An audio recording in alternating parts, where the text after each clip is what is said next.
Hey everyone. Before we get into today's story, if you're new here, consider subscribing. It's free. It takes 2 seconds. And it genuinely helps this channel keep growing so we can keep bringing you stories like this one. Okay, let's get into it. Using a throwaway account for obvious reasons, and a few details have been changed to protect everyone's privacy. I'm Josephine. Most people call me Jo. I'm 37. And I live in Chicago.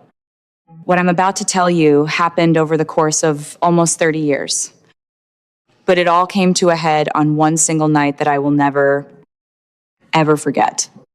Let me start with the family dynamic, because you can't understand what happened at Christmas without understanding the 29 years that led up to it. I was an only child until I was 7. My parents, Diane and Roger, weren't the warmest people in the world, but they weren't bad parents either. My dad ran a small hardware store. My mom did the books for a couple of local businesses. We had a modest house in a modest suburb outside Cleveland. And honestly, things were fine. Then my sister Madison was born, 2 months premature, and everything changed overnight. I remember my grandmother picking me up from school without warning and telling me I'd be staying with her for a few days. Nobody explained anything to a 7-year-old. I just knew that suddenly my mother was crying all the time. My father wasn't sleeping. And there was a tiny, fragile baby with tubes coming out of her that I wasn't allowed to touch. When Madison finally came home, our house transformed into something out of a hospital ward. My mother became obsessed with germs, hand sanitizer in every room, industrial strength cleaning supplies, a house that smelled permanently of bleach. And here's the part that really shaped me if I so much as sneezed.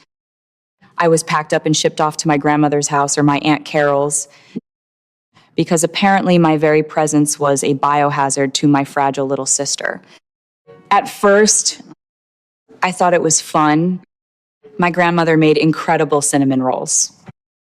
And my Aunt Carol had a whole shelf of old mystery novels I devoured one by one. But kids figure things out eventually. I wasn't being sent on fun little getaways. I was being removed, managed, treated like a threat to the family's real priority. I tried everything a kid could try to get noticed. Straight A's barely acknowledged. First place at the regional science fair with a project on solar energy, my dad asked if I could keep the display board in the garage because Madison said the cardboard made her sneeze. I'm still not sure that's a real allergy. The moment that really stuck with me was in 7th grade. I'd spent 4 months teaching myself to play Claire de Lune for the school talent show. The night of the show, Madison came down with what turned out to be a 99-degree fever, barely a fever at all, and my entire family stayed home with her.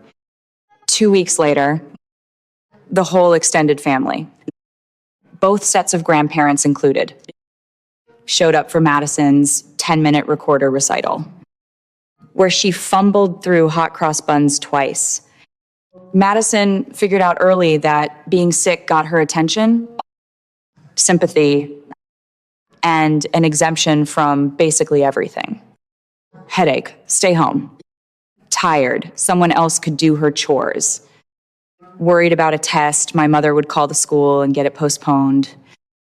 Meanwhile, I spent more and more time alone in my room, which ironically became my one safe space because Madison claimed she was allergic to my scented candles and refused to come in.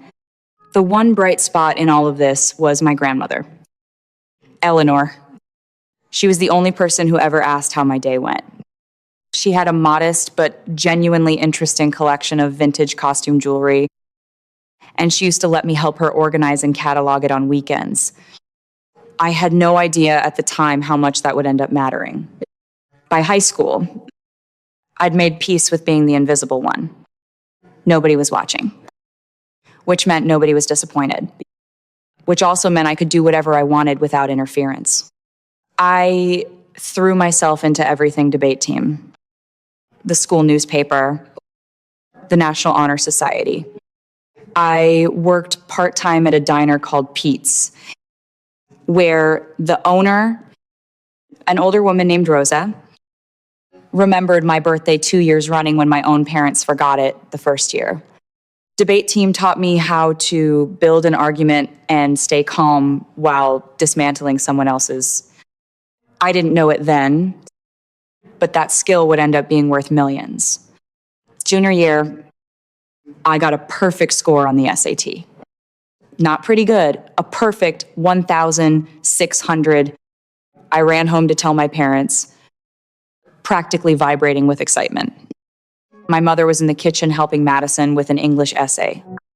Her response, "That's nice. Honey, but can you keep it down? Your sister's trying to focus." Madison actually rolled her eyes at me and said, "Must be nice." Some of us actually have to study. Madison's report card that semester had a C+ on it. It went on the fridge with a magnet that said, "We're so proud of you." My SAT results are still in a folder somewhere in a box in my closet. They never made it to the fridge. I applied to colleges entirely on my own. Wrote every essay myself, got my own recommendation letters, filled out my own financial aid paperwork with help from my guidance counselor after school, because my parents were always too busy. I got into 5 schools with strong scholarship offers, including a full ride to Northwestern. I kept the acceptance letters in a locked drawer because I already knew what would happen if my family found out before I was ready. The conversation would immediately become about how this affected Madison. The day I got my full ride offer, Madison made the varsity cheer squad. Guess which one got a celebratory dinner at the good Italian place downtown? I had leftover pasta in my room. My parents didn't come to move-in day. Madison had a cheer competition. My Aunt Carol drove me instead, helped me unpack, and handed me an envelope with $300 in it. "Your grandmother wanted you to have this," she said. I found out years later that my grandmother had been quietly setting that money aside from her Social Security checks for months. That first night in my dorm room, I made myself a promise. Not a promise of revenge. I want to be really clear about that, because I know how these stories can sound. Just a promise that one day being overlooked by these people would be completely impossible. College went by in a blur of all-nighters, cheap coffee, and a kind of independence that honestly felt like relief. I graduated with honors. And as far as I could tell, my parents barely registered it. They were consumed with helping Madison transfer colleges for the second time. I took an entry-level job at an estate auction house in Chicago. I won't use the real name. But if you're in the antiques or auction world, you'd probably recognize it. My job was cataloging estate sales, documenting the belongings of wealthy families after a death, mostly furniture, china, and yes, jewelry. Not glamorous, but it paid the bills. And it turned out my childhood hobby with my grandmother had given me an eye. Nobody else on the team had. About 8 months in, we took on the estate of an elderly widow named Mrs. Whitfield, who died with no children. Her jewelry collection had already been logged as costume pieces by another appraiser. But one brooch caught my attention, an Art Deco piece that felt too heavy, with a clasp mechanism too intricate for something mass-produced. I spent my lunch breaks for 2 weeks researching antique jewelry markings, using every database our office had access to. I was the new girl, so I knew nobody would take my word for it without proof. I put together a full presentation, comparative photos, historical documentation, maker's marks, and finally brought it to my boss.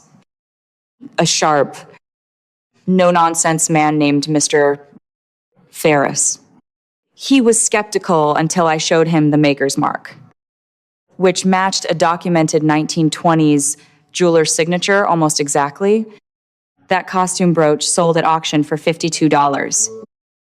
Ling, ling, ling. After that, Mr. Ferris started handing me more pieces to authenticate.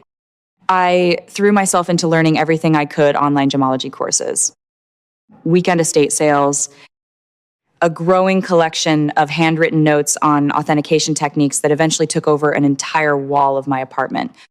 2 years in, we handled the estate of an old money family, the Ashfords. Buried in their collection was an unassuming Art Nouveau piece everyone else had overlooked.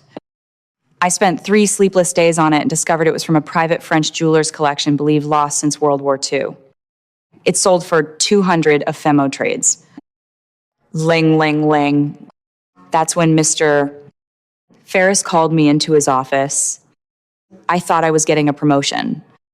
Instead, he told me, "You're wasting your talent here. You should be doing this on your own." So I did something a little insane. I took out a loan against my car, drained my modest savings, and rented a tiny office above a dry cleaner in a part of town nobody would call trendy. My furniture was a folding table from a thrift store and a chair I found on the curb thoroughly disinfected. Don't worry. The first year was terrifying. I woke up most mornings doing math on how many months my savings would last, but my reputation from the auction house followed me. And slowly, word spread. 6 months in, a former colleague referred me to a private collector with a Victorian-era jewelry collection that turned out to include 2 pieces mistakenly cataloged as later reproductions. She was so pleased with my report that she gave me a 10% commission on the sale, $94. Ling, ling, ling. More money than I'd made in the previous 2 years combined. From there, things accelerated fast. Private collectors, estate lawyers. Even my old auction house started sending referrals my way. I'm fairly sure Mr. Ferris had a hand in that. By year 2, I'd hired my first employee. A brilliant, quiet gemology graduate named Priya, who reminded me a lot of myself at that age. She's now my head of authentication. By year 5, we had offices in Chicago, New York, and Miami. I built a business around discretion. A lot of wealthy clients want their jewelry authenticated quietly, without the world knowing what they own. I kept my personal life modest on purpose, a nice house, a nice but not flashy car, and one indulgence, a serious home security system, and a small vault. Because when you handle 7-figure pieces for a living, that stops being paranoia and starts being common sense. Meanwhile, my family still thought I worked in some little antique shop. My mother introduced me at gatherings as my other daughter. She does something with old jewelry.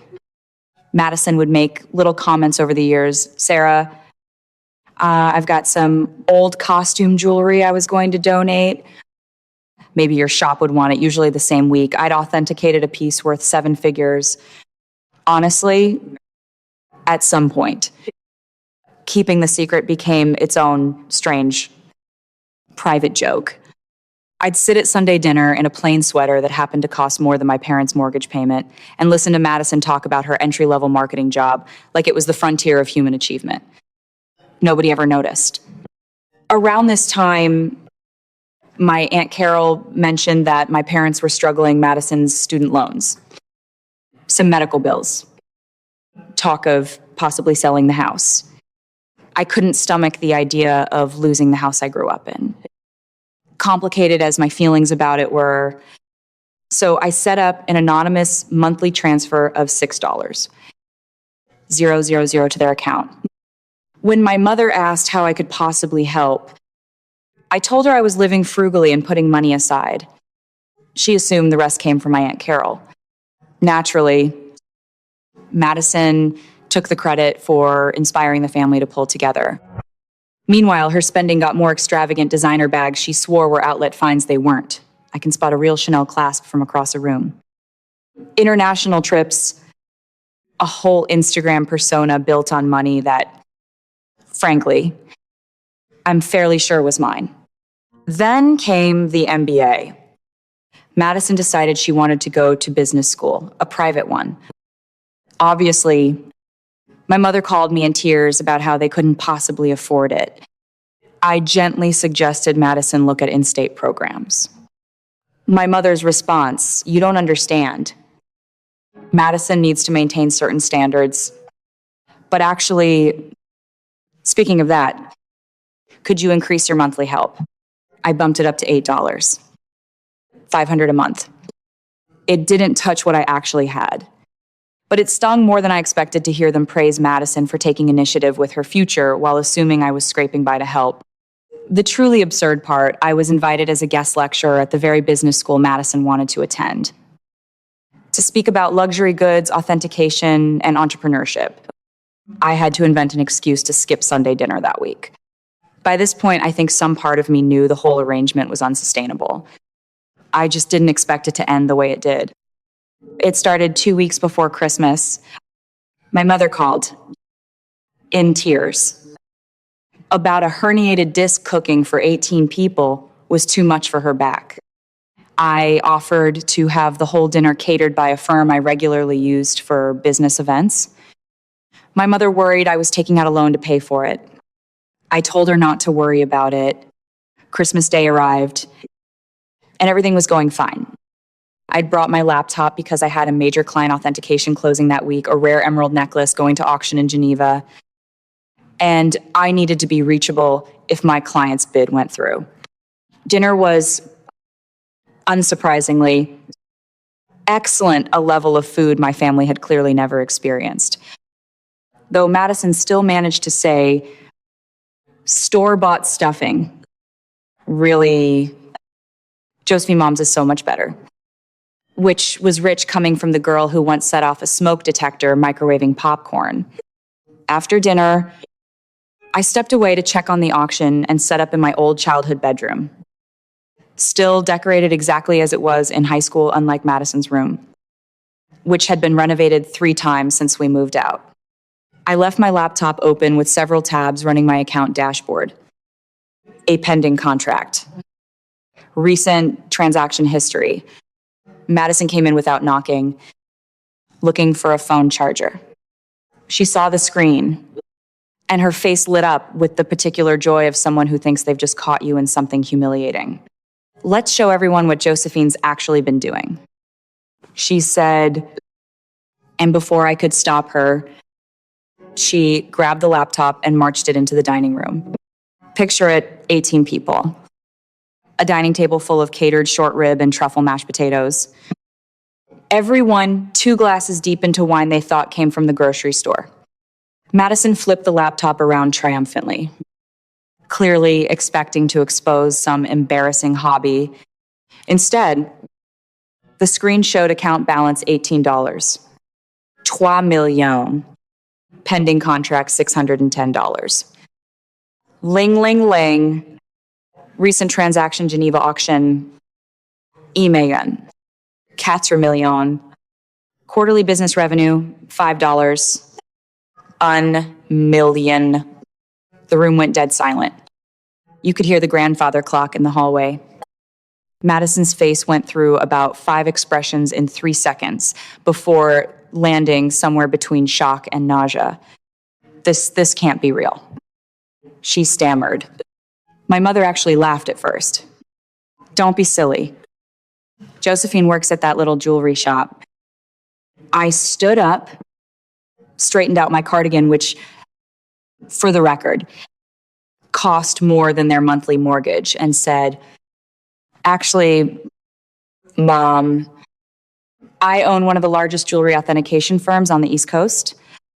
Every time you called it a little shop, I was authenticating pieces worth millions of dollars. We have offices in 3 cities. My father choked on his wine. My aunt dropped her fork. And then my mother's face went from confused to furious in about 2 seconds flat. "You have millions of dollars and you let us struggle," she shouted. Standing up so fast her chair tipped backward. "I send you $8. $500 every single month. I said, "That's nothing compared to what you clearly have." Madison said, tears already, starting the same performative crying I'd watched her do since she was 7. "You owe us. You owe me." "I owe you for what?" "Exactly. For everything we gave you." My mother snapped. And that's when something in me that had been quiet for 29 years finally came loose. "No." I said, "I gave myself everything.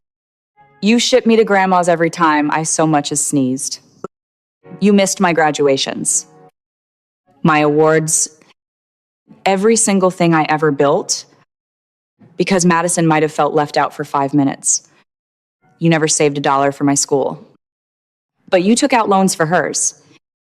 And now you're furious that I built a life you weren't part of." What followed was 5 minutes of pure chaos. My mother yelling about family loyalty. My father yelling about ingratitude. Madison alternating between sobbing and demanding to know my exact net worth, while the catering staff quietly tried to figure out whether it was still an appropriate moment to bring out dessert. I grabbed my laptop, my coat, and left. On the drive home, my phone had already started lighting up with messages. Within an hour, I had over 30 missed calls and close to 150 texts. My mother's messages escalated in a way I could probably print in a psychology textbook. "How dare you walk out? We need to discuss this as a family. Your sister deserves a share of what you have. I've already called a realtor about houses in Naples. Why aren't you answering? This is your mother." Madison, meanwhile, had gone straight to social media, posting a long, tearful story about her secretly wealthy sister hoarding money while the family struggled. The comments were unhinged. Cousins I hadn't spoken to since middle school suddenly had strong opinions about my moral character.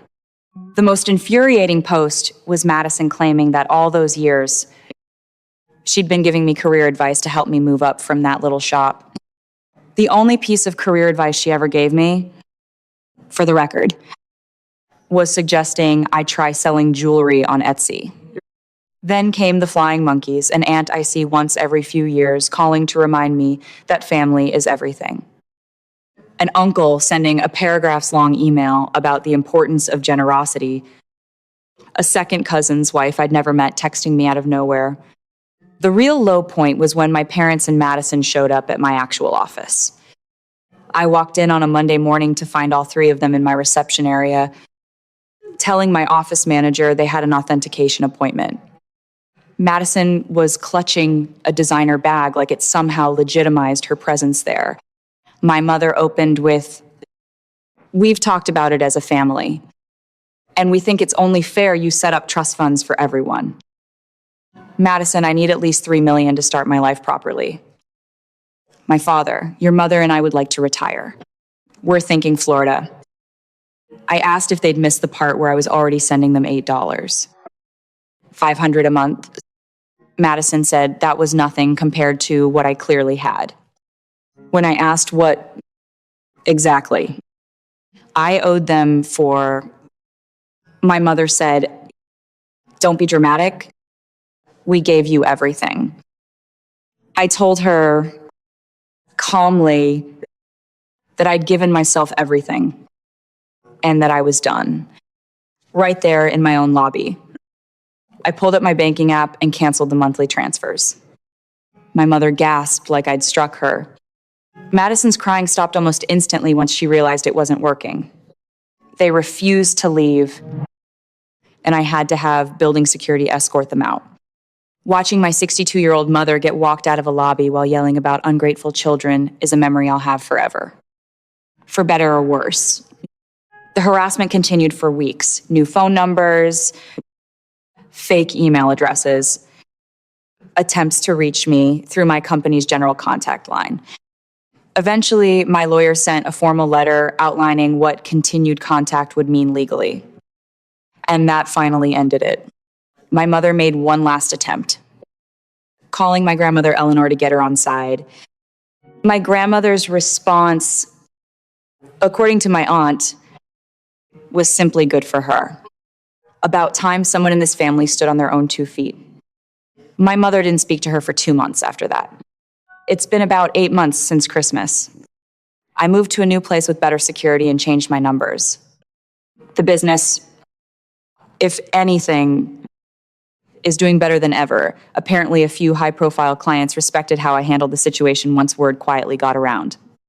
Madison still posts the occasional passive-aggressive story about toxic wealth and family betrayal.